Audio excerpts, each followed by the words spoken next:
Buni ham o'zingning omadsizligingga qorishtirasan. Xo'p, Shikimori-san nima Izumini tanladi o'zi? Ha? U juda zerikarli bo'lsa, biz ham undan kam joyimiz yo'q-ku. Hasad qilyapman-da. Shikimori-sanga o'xshagan asal qizcham bo'lish uchun nima qilishim kerak, to'g'rimi?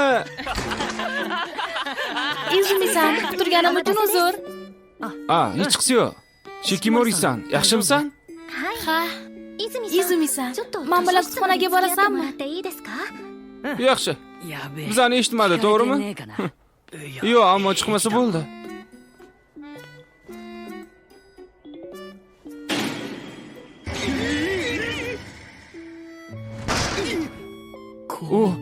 Lekin boru, u har doim ajoyibda.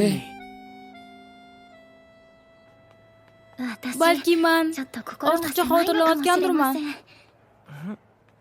Men unaqa deb o'ylamayman. Izumi, sen xotirlamagin, xo'pmi? Nima? Nimani aytyapsan? Yo'q, hech nima. Mani qizcha masalcha. Lekin agar Shikimori-san meni deb xafa bo'lsa, bunaqa bo'lishini xohlamayman.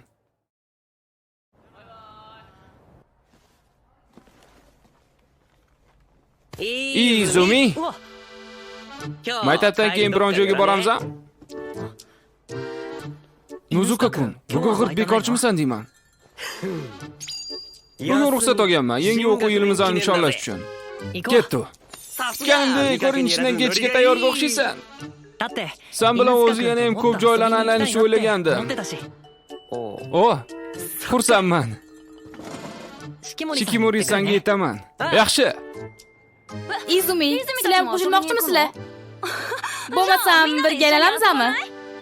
Do'stligimizni mustahkamlaymiz. Shikimori-san, sen ham kelasanmi? Ha, albatta. Xursandman. Men ham xursandman.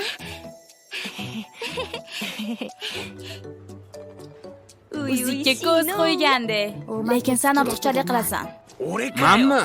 Sizlar ortiqcha emasmisizlar, mabodo? Yutqizgan eng ko'p ball to'plagan yeri edi. Men roziman.